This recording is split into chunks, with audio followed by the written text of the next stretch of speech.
Welcome back to the Self-Esteem and Confidence Mindset podcast with me, Johnny Pardo. And today I welcome my guest, Creighton, to the show. And we're going to be talking about many things: mindset, fulfillment, living more purposeful lives, high performance, and much, much more, I'm sure, and self-mastery, of course. So a quick introduction to my guest today, Creighton. So Creighton is a certified high performance coach and the creator of the self-mastery method, a science-backed, emotionally intelligent coaching system designed to help high performing fathers break free from burnout and unfulfilling success. Drawing from his background as an aerospace engineer and a multi-million-dollar real estate investor, Creighton now helps men master their mindset, reconnect with purpose, and lead lives of deep fulfillment and lasting impact. Welcome to the show today, Creighton. Glad to have you on and make this happen. I'm so grateful to be here, brother. Thank you. Absolutely. Grateful to have you. So Creighton, first of all, be really great just to hear a little bit about what inspired the transition from you were in this place of like an aerospace engineer. I know you do various aspects, different things in your life now, but you're in this place of like real estate and engineering to actually like, I want to get out there, help guys with high performance, help them live more fulfilling lives. What kind of sparked that inspiration or that change in your life? Yeah, I wish I could say, I really did it because I wanted to make an impact and help everyone else. But it was all selfish. Because I think it was like right around when I was 30, kind of in my prime of making, 160,000 as an engineer and having success in real estate and having a beautiful Brazilian wife. I just had my first daughter, and it was like, okay, cool. This is the moment that I should be the happiest. Like, this is the best time in my life. Everything's working out, but I just felt so numb and empty. And so that's when I started. I had a pretty good background in biology, anatomy, physiology when I was going to school for mechanical engineering because I really wanted to do prosthetics. So I understood kind of how the human body worked and I knew it was all chemical. So I was like, okay, I think there's something broken like in my mind. And so at 30, I started to really deep dive to figure out what are feelings, what are emotions, like what's the chemicals that are going on. And so doing that, just a spoiler alert for anyone that's going through that, like there's nothing wrong with you. You're just a human having a human experience, but I don't think we're taught these things. So, starting to study psychology, human behavior, neuroscience, all these things, I started to figure out how to optimize my life. And then I started to actually, a lot of people were coming to me because of my success in real estate, and they wanted to know all the real estate tips and tricks. So, I started to help people doing that. And while I was doing that, I'd be like, hey, so how's everything else in your life going? They're like, oh, my marriage is crap. Like, I hate my life, all this. And I was like, I, I don't think you would want to, but would you be interested in figuring out how to, overcome your mind and body and emotions? And they're like, yeah, that sounds cool. And so once I started to do that, like that was so much more fulfilling than just the money aspect, which makes sense because that was literally my journey, chasing money, getting it, and then being numb and empty. So these guys were going through the exact same thing. So getting to teach them about themselves, kind of what I coined self-mastery, like they were able to change, their trajectory of their life and what it was that they were really pursuing. So that's kind of how it all started for me. Oh, that's a great story in terms of just like you're in an opportunity, you thought you had it all, and then just started exploring into your own, and then started exploring with other people, as outside of the real estate guidance and advice. So you mentioned sort of like self mastery there. So just going to that again, what is self mastery? Did you term it as? Yeah, so I think you kind of said it at the beginning, but to me, it's just no longer being a slave to your mind, body, and emotions. Hmm. Like, I think so many of us this day and age, we're into, oh, well, I don't feel like doing this. I feel, which I mean, I'm pretty spiritual, so I think God gave us feelings to experience life, but feelings also can destroy your life. Like, look at addiction and all these other things. Like, I just want to feel good. I just want to feel, feel, feel. And if you chase that, you're going to throw away everyone else in your life because you're just so focused on self. And I found from studying, like, I love one of my favorite areas in life to study is sports psychology. So to figure out how they get these elite athletes to push themselves beyond what they feel like doing. Like we see like these Kobe's, LeBron, all these high level athletes out there, and we think that they just feel like practicing all the time. They just feel like doing all this stuff, but that's not the case. They know the tips and the tricks to overcome their mind, body, and emotions to push themselves past what they feel like. And so to me, that's really what self-mastery is you saying, this is what I want to do, and knowing how to overcome your mind and body to actually do it instead of just being a slave to, well, what do I feel like doing right now? Because Mm. most of us that go around living a life that way, like whether we want to talk about substance or not, we're all addicted. It's, oh, I'm addicted to, I have to go eat. I'm hungry. Like you're really fine. Your body can go, 7 days without food. Like, but we think, oh, it's been a few hours. I feel like I'm hungry. It's like, that's not real. It's just made up in our mind and we've conditioned and enabled it. So now we believe it all the time. But that goes for pretty much everything in our life. Like I don't feel like waking up and going to the gym. And what I've found from studying psychology, like one of my words that I strive for is imperturbable, which means to not be perturbed. No matter what life happens, I get to decide who I am and how I want to respond to this situation. And for me to have that, I've noticed that like if my kids come up and annoy me, or if my wife says something that I don't like, I don't feel like being kind, caring, compassion, all the things that I want to be. I feel like reacting like an animal. But knowing what's going on in my mind and body, I know how to calm myself, reactivate a different part of my brain to choose how I actually want to respond.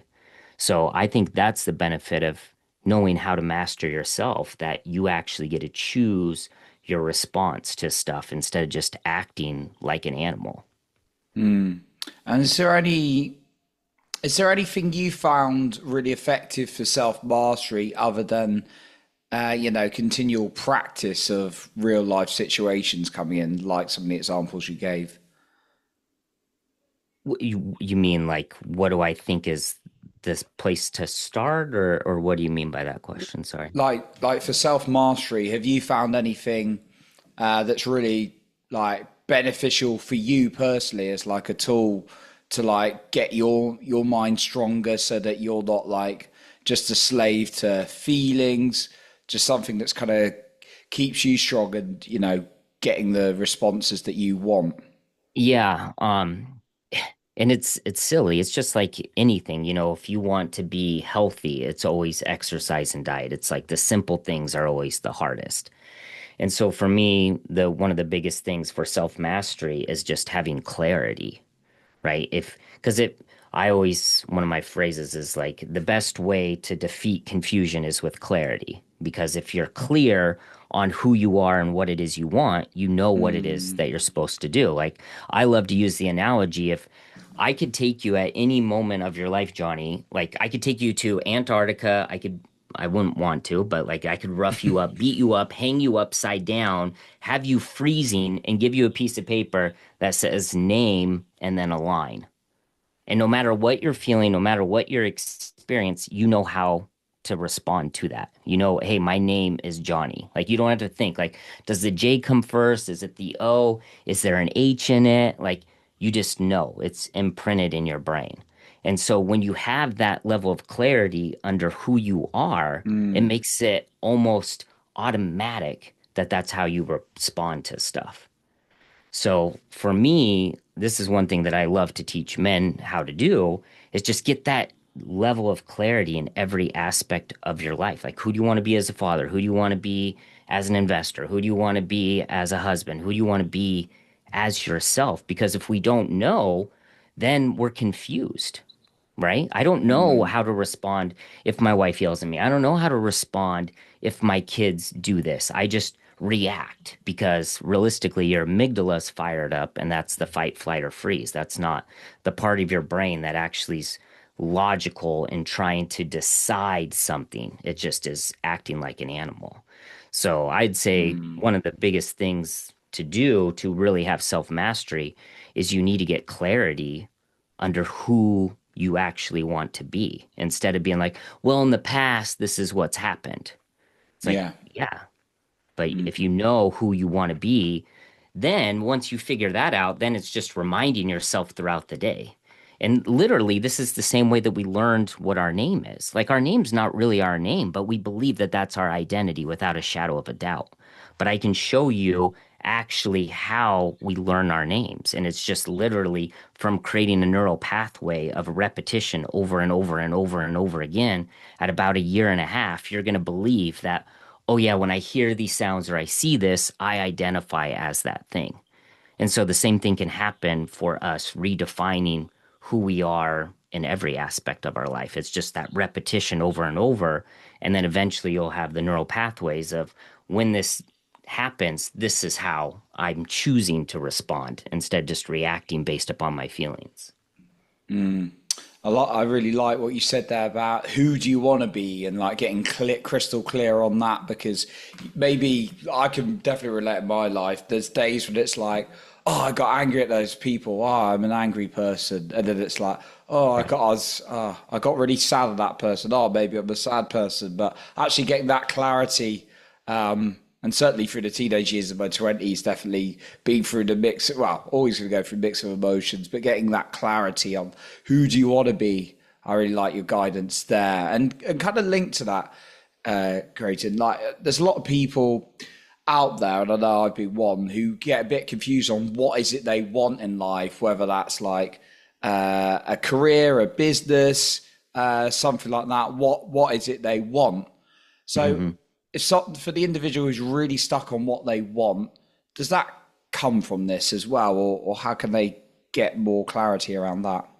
Yeah, 100%. And I'll just use my story. Like, because I didn't really know who I was out throughout my life, all I knew is I wasn't good enough. That was my whole story of growing up. So if I wasn't good enough, I wanted to be seen as good enough. So in my mind, the way to be seen as good enough is if I can show that I have success, if I can show that I'm smart, if I can show that I have money, now I have worth. So that's literally how I did my life for, up until my mid 30s of like, I'm going to be an engineer because they're seen as successful. They make good money. It's a safe job. People think they're smart. It gives me all the things that I feel, right? I want to feel all these things.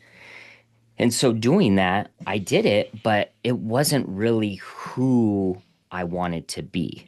And that's why I was so empty because I didn't know who I was. So I literally was going around and I was seeing what society and what everyone else was deeming was successful. Like if you're smart, if you're an engineer, if you have money, like that's what you should be doing. So I was like, okay, cool. I'm going to do what everyone else says I should do, and I did it. And that's why I was so empty because I didn't know who I was. So I was literally putting on these clothes or these masks of everyone else trying to make it work for me, and it didn't. And so once I really sat down of, having everything and feeling nothing and sat down to figure out like, well, who do I really want to be? Like what is it that I really want? And when I did that, like I loved learning more about the brain and how we operate and all these things. And I love helping other people and I love teaching and I love problem solving, which is why the engineering kind of worked for the time. But if I would have really sat down and drawn out like what is it that you get from being an engineer versus what do you get from coaching and helping people, I'd have been like, oh my gosh, like this one makes so much sense because this is aligned with who do I actually want to be. So I think for the people to square up your question, like for the people that are lost in what it is you want to do, what it is your passion, like if you don't know who you are, you can't answer that because you're just going off of what everyone else is telling that you should do. But if you know who you are, what it is that excites you, what are the ways that you like to be rewarded. Like even if I go to as an engineer, like as an engineer, I never had really emotional connection with people because it was always just facts and numbers and stuff like that. And whenever I did solve a big problem for an airplane issue, like I didn't get recognized the way that I like to be recognized. So just knowing what is your love language, knowing like how do you like to figure stuff out, when you figure those things out, the path of where you should go is so obvious, if that makes sense. Mm. Because again, to me, when you're confused about who you are, it's going to be really hard to have clarity of what it is you should do. But when you know, and this is what I do with a lot of men, is help them figure out all these things about them. And once they figure it out, they're just like, oh my gosh, like this is what I should be doing. It's like, yeah, like this other thing makes no sense. That's why you're miserable because it doesn't align with who do you actually want to be? What is it that you actually want to do with your life? And for anyone out there, this is one of the questions I love to ask people is like, cool, if you had 1 year to live, what is it that you would do with your life? And that was one of my decisions for realizing that I Mm. had to quit as an engineer because if I only had 1 year to live, like, do I want people to come to my funeral and be like, oh my gosh, he was such a great real estate investor. He was such a great engineer.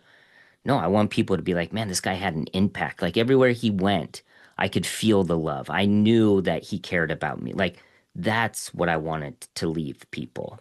And so then the question became, okay, well, how can I do more of that? And getting Mm. more clear on that, then the kind of profession kind of opens up. Mm. I like that, getting clear on who you want to be. And it sounds like from what I'm hearing as well, because I know a lot of us we have different skills, we have different talents and things like that. But who you want to be may not always be what you're talented or skilled at. It may be something different. Is that right? Yeah, for sure. And thank you for bringing that up because, like, on paper, engineering made so much sense. I was Mm. really good at math. I was quote unquote intelligent. I was really good at problem solving, like all these things. Like, and I love to use the adage of just because I can doesn't mean I should, right? I Mm. mean, I can go beat the crap out of someone. I can go push my kids over. I can go yell at my, just because I can doesn't mean I should. But so many people get locked into this of like, oh, I'm really good at this or I'm really good at that. Like, awesome. I'm not saying that you shouldn't pursue that, but like, again, is that really what you want to do? Mm. And when you, again, when you know clarity of who you are and what it is you want, then it's so much easier to make these decisions instead of just being like, well, I'm really good at this. Like, so what? And I could challenge you that if you look at anything in your life that's been meaningful, of like that you really were happy about achieving it, I guarantee it wasn't because it was easy. Like nothing good in life comes from just sitting on a couch doing the easy thing. It's usually, I mean, we can talk as much of this as you want, but like from a brain science standpoint, like you have to put in work for it to have any value. So I have a hard time when people are like, well, I'm good at this. Like, so what? Like, why is that the precursor? It should be like, I'm willing to do the work to achieve this. Because if you're not willing to do the work, you're not going to have real fulfillment from that thing because it's so easy. Mm. I like that. I wrote down just because you can doesn't mean you should. So really good, really good quote. I like that. Yeah, yeah. Because Yeah, there's a because like, lot. go ahead. No, I was going to say because there's a lot of things like some people might be guided by family or friends and being like, "Oh, you'd be really good at that." I had it at school. It was like I was a teacher. Sorry, when I was finished university, I went to work at a school. You know, as a part-time job, and it was like you'd be like as a teaching assistant. It's like you'd be a really good teacher, and I was like, I would be, but it's not what I want to do. Crazy because you knew yourself. You knew, but if you Mm. don't know anything about yourself, and I think back in the day, we were so much better set up for success because we had so much quiet time. We had so much time to like be still and think. But this day and age with technology, with everything around, like everything's Mm. stimulating us 24/7. So we're not forced to think. We're just forced to distract ourselves with one thing or the other, whether it's stimulation from your phone, from your phone or from food or anything else in life. We're just constantly stimulated, feeling everything. And we think that it's a great thing and it feels good until you have everything and you're just like, why is this so empty? Because you're just chasing one dopamine hit to the next. And whether we want to admit it or not, we're all just addicts. It might not be drugs or this substance, but we're all giving up what I would say part of ourselves just to feel good for the moment, which is literally the definition of addiction. They're just giving up, so many things to go get that hit of that drug. We're doing the same thing. I don't know who I am. I don't know how to figure that out. And it's uncomfortable to sit and do nothing. So let me go check on my phone so that it makes me feel good for a second. Let me go eat this calorically dense food because it makes me feel satiated or makes me feel something. I when you started talking about the phone, what actually came up for me was we also might not know because we see all these things on our phone of people doing these other things, and we think, oh, they're doing that, so I should do that. That Right. can create confusion as well, right? 100%. Yeah. I mean, that's how I got into real estate investing because I was doing engineering. I was making a good, what I would say is a lot of money, and it wasn't enough. And I was like, okay, well, I'm doing this. I have quote unquote success. This amount of success isn't enough to me. It doesn't feel the way that I want it to feel. What is other people doing that are having more success? It's like, oh, well, real estate investing, they're making even more money. Like, perfect, that's it. Once I get more money, then I'll be whatever. And that's something for anyone out there that's listening to this. If that's your mantra, like, once I get this, then I'll be, you're having a problem because whatever happiness, whatever fulfillment is not waiting for you on the other side of your pillow in the morning. Once you make 100,000, 200,000, I've coached people that are making millions. Like, it's not on the other side. It's a practice that you start instilling today. And so many people think like, okay, well, once I get more, then I'll finally be enough. Then I'll finally be happy. Once I this, then my life's going to change. But it doesn't, unfortunately. It just gets you to that thing and then you're miserable. But going back to what you're talking about with phone, like that's how I got to the real estate. Everyone's like, cool, if you want to be successful, go do real estate. And so I did it, not asking myself, like, why do I want to do this? What will this really do for me? How will I feel different? It was just in my mind, if I have more money, then I'll be happy. It's like, dude, you already are making I mean, even when I used to live in LA as a 24-year-old kid, I was making 160,000. And this was back in what year did I graduate? Oh wait, oh nine, oh nine, oh 10. Yeah, 2010. So back then that was a decent amount of money as a single person in LA. But even that wasn't enough. So it's crazy how we always think like, okay, once I have this, then it's going to be enough. But it's just an addiction. I like what you talked about addictions and us, and what you talked about earlier of addictions, not necessarily being drugs or alcohol, but just a way of numbing being with ourselves, which is actually the blocker as well. And then also this, like, try to get to that next thing being the addiction as well, rather than where we are right now. Creator, I want to ask a question, and hopefully it'll make sense to you, but it's a little bit around, when resistance comes up, and a little bit about what we are talking about earlier, and sometimes, like, these good things actually do require work. From your experience of coaching people on your own life, how can someone tell the difference when resistance comes up between its resistance of this is not what I want to do versus this is resistance of it being hard work? Let me rephrase to make sure I'm understanding. So you're saying like how can you differentiate between this is the work that's required to get to the goal that I want versus this is an indicator that this is probably something that I don't want to be doing.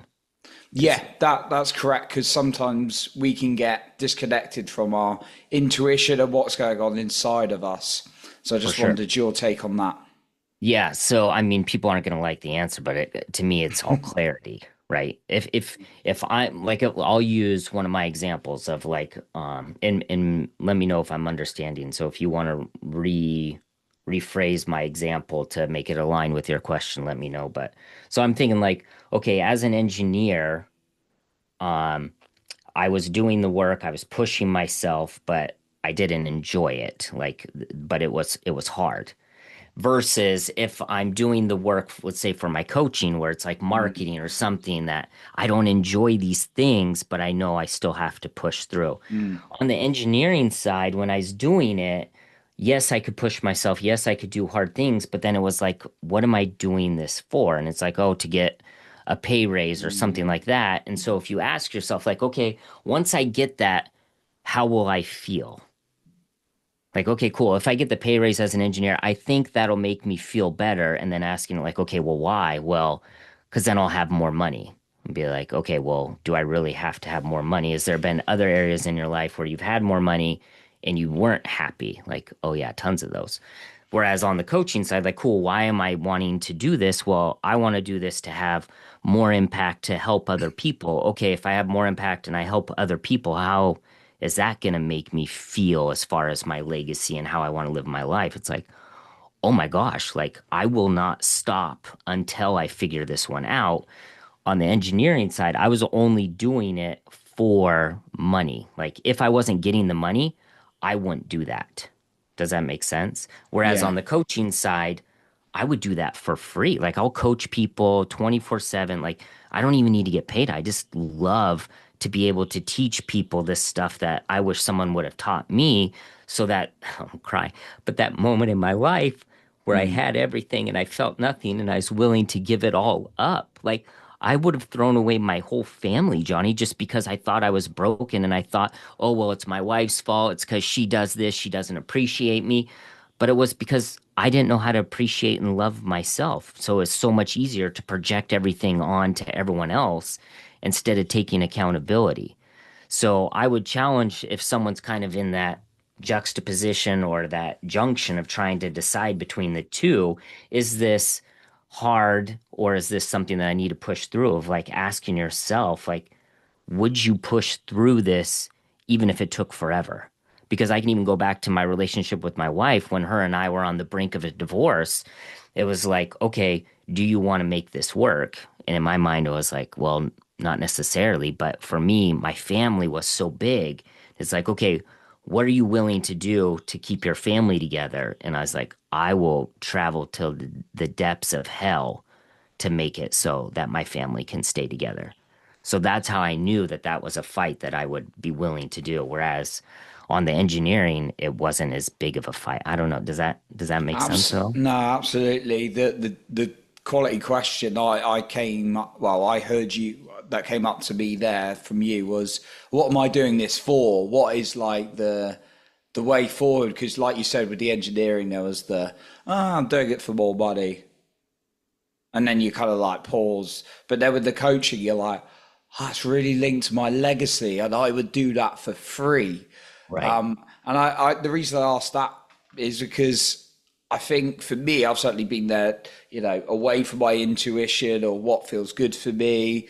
And I know there's like for others the case, and there's this shiny object syndrome, like, oh, this is an amazing opportunity, and there's some brilliant marketers out there, right? And it Yeah. is, Oh and yeah, most of them can be coming from their heart and what's important to them. But for because they're sure. so good at marketing, and there's some beautiful, amazing people out there. That I know not everyone's got your best interest, but some people, it's coming from like what's important to them. But then because they're so good at marketing, you could be like, I want to do that, but then it's like, do I really?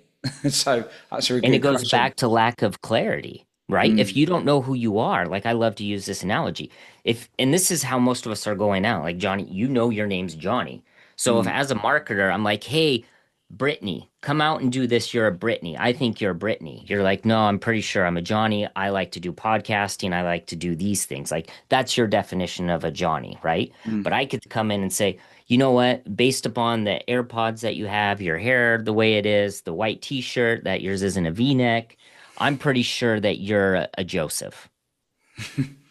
Like you should Yeah. be doing Joseph things. Why are you doing Johnny? Like Joseph things are where it's at, Johnny. And you're like, oh, you know what? Maybe you're right. Of course I'm right. Like, look at this. This is what Joseph's get to do. They get to eat this cake and they get to do this. And you're like, Mm, oh, yeah, you know what? That does sound better. But when you have clarity under who you are, who you want to be, when these people come in and tell you, like, hey, I'm pretty sure you're this, you're like, absolutely no. And this is one thing that I started to learn here's the craziest thing. When I started to do real estate investing, I already had, hundreds of thousands in properties. And I would call these people. And when I got off the phone call, I was always so scared because they would tell me, hey, I think you're an idiot and I don't think you know what you're doing. And I listened to them. They were telling me who I was. Does that make sense? I mm, let the situation, the circumstance define who Creighton was. They're like, I think you're an idiot. I think you're stupid. I don't think you have any value. You're a POS. And I believe them. I let this situation, this circumstance, and this person tell me who I was.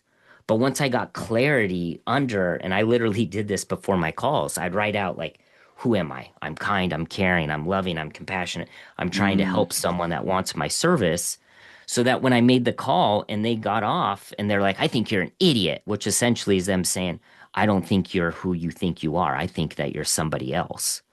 I would not have to believe that anymore because I'd look at the card and be like, no, this is who Creighton is. Creighton's this. Like you don't get to tell me who I am. And I think so many of us in our lives are going around letting other people define us. Hey Johnny, I think that you messed up on this podcast. Hey Johnny, I think you did this. Therefore, I think you're stupid. And you're like, "Oh, you know what? You're right." But if you know who you are, you know that this is the version of Johnny that you tried to show up as. No one can change that. And once you have that, like now you're free because you don't care what happens. You don't care what other people say. You're just like, this is who I am. And I know that I come from this integrity and I know that I care about other people and I know all these things to be true. So it doesn't matter. I'm not afraid of trying things anymore because so many people are afraid of trying things because they don't know what's going to happen on the other side. And realistically, from a psychological standpoint, they're afraid that the results is going to define who they are. I failed, therefore I'm a failure. mm. But if you know who you are, I try hard things, and yeah, I don't always get it right, but I'm resilient. I can fail at anything, it doesn't matter because this is who I am. I like what I like the example of like feeling like like someone might feel like they're a failure if they try something, but actually getting clear on that. And I know we can use excuses like, oh yeah, it's not the right time, or no, Oh, for I'm sure. just a It's bit never. busy and stuff to run away from that fear of failure or fear of not being good enough, right? But Hmm. I like what you're saying is getting very clear on who you are and almost feels to me like you can't be a failure if you know who you are and you're being that.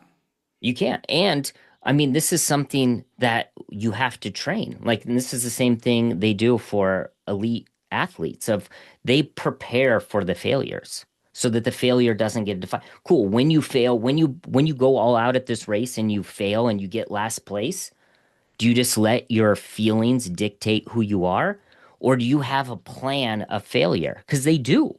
Like, cool, if I fail, this is what I'm going to do. I'm going to tell myself I'm this. I'm going to go run this thing. I'm going to go pull up all these accolades. I'm going to do something to remind myself that I am not this failure. I'm this person.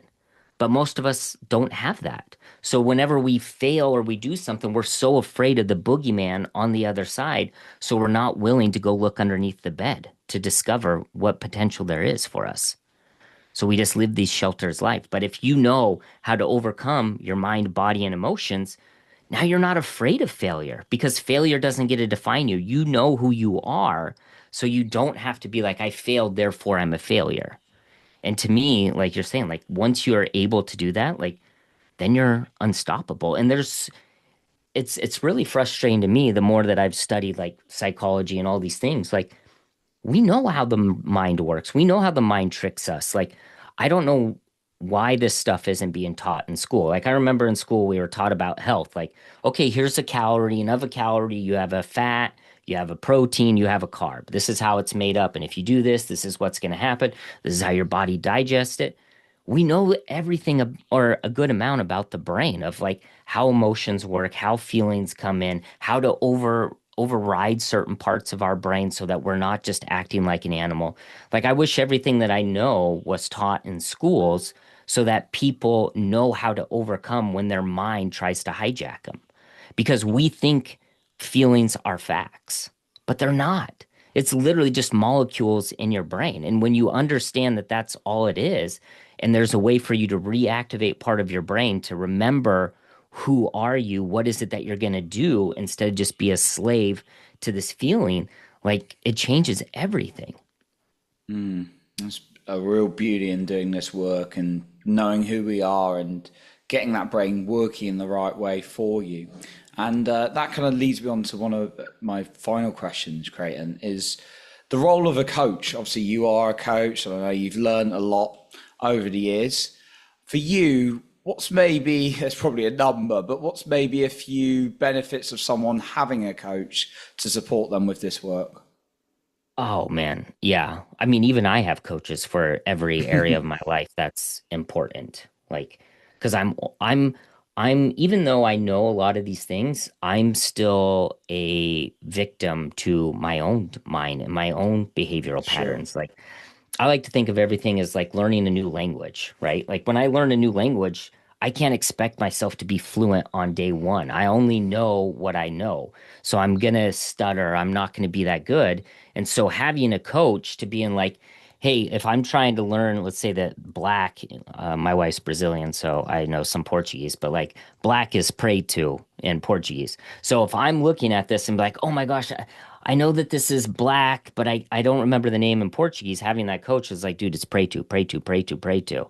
It starts creating those neural pathways for me so that when I see it, I can do the thing. So to me, having a coach allows you to get out of your autopilot that most of us are living on and having someone to be like, hey, Johnny, remember you said that it was really important the next time that you go do something and fail, that you're not going to let that failure make it so you don't take action for the next week. Remember? Be like, oh my gosh, yeah, but I feel this way. Hey, your feelings are totally fine. Like, what is the plan that we came up with? Like, and it's the same thing as athletes. Athletes have coaches to help them get to their peak performance because even me being at the gym for over 20 years, I love having a trainer because I still will only push myself as hard as I feel like it sometimes. So having someone be like, hey, is this really all you got? Be like, no, I got another level. Let's see it. Okay, so that's what I think having that person to help hold you to what you said you wanted to show up as.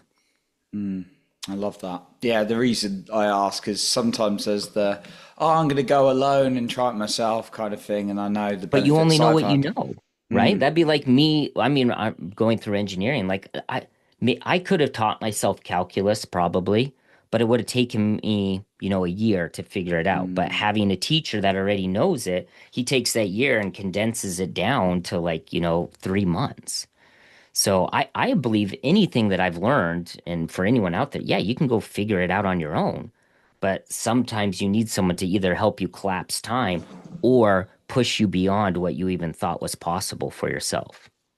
I love that. Now, Creighton, I know you've got so much more you could share with us, and I know you support people in many different ways. You've got lots of resource, and you're on like the socials as well. So, before we wrap up today, where can the listener find you if they want to reach out to you, want to find out more about your work, maybe get in touch? And is there maybe a final point you want to leave us with today, whether that's something we've talked about that you want to recap or another point to wrap us up with? Sure. Yeah. For anyone that wants to reach out, Instagram's probably the place that I'm the most active. I do have my YouTube channel as well. So feel free to go on there to see more like episodes, other interview things that I've done. But yeah, go to Instagram. It's at Creighton_Bertrand is my Instagram. So go ahead there. Reach out to me if there's anything I can help out with, or even if you just got value from. I love, like, I'm sure Johnny's the same. Like we put our emotions and our heart out to do these things, like we love to hear, like, what was the value? What is the thing that you want to try to do? What was your takeaway? So Mm, please reach out, let me know how anything that we talked about inspired you. It makes us, mm, want to keep doing these things. And then I'd say the final takeaway, this is one thing that I love to do on some of my calls is, you know, I want anyone that's listening to this to take a pause, just set a timer for 5 minutes and write three things that you love about yourself.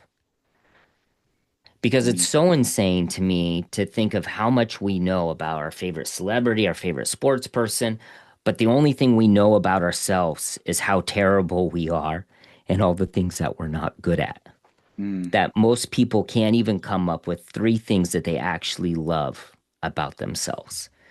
And if you can't do that, take a pause. Like your life needs to be readjusted because you are an amazing being. You are created for a purpose. Like you have so much to give to this world. And if you don't see that you have value, you're not going to be providing that value that you were created to do. So that would be my suggestion for anyone. If you can't come up with three things that you love about yourself, one, you can go phone a friend, go ask your spouse, go ask a friend, whatever, and then just focus on that on a daily basis. And if you can't figure it out, then, reach out to me and I'm happy to help you start to figure out what that is. Because as soon as you can love yourself for who and what you are today, you become just a different version for the rest of the world. Like I used to think that I loved my kids, but until I learned how to love myself, it's like trying to explain someone what Indian food tastes like when you've never even tried it. But as soon as you can mm, fulfill yourself and love yourself, like the amount of love that I'm able to give to other people is exponential because I know what it is. Whereas before it was just like faking it. mm. That's So there you amazing, go. Creighton. Great point. So to leave us with, yeah, really take that time out to love yourself because it's going to roll over to every area of your life, 100%. And I Mm. like your example of you don't know what Indian food would taste like unless you've actually had it. That's the same with self-love and love. So thank you, Creighton, for coming on today. Really appreciate you. Appreciate you, brother. Thank you so much for having me. Thank you. So that concludes our episode for today. And remember to lead with your heart and not with fear.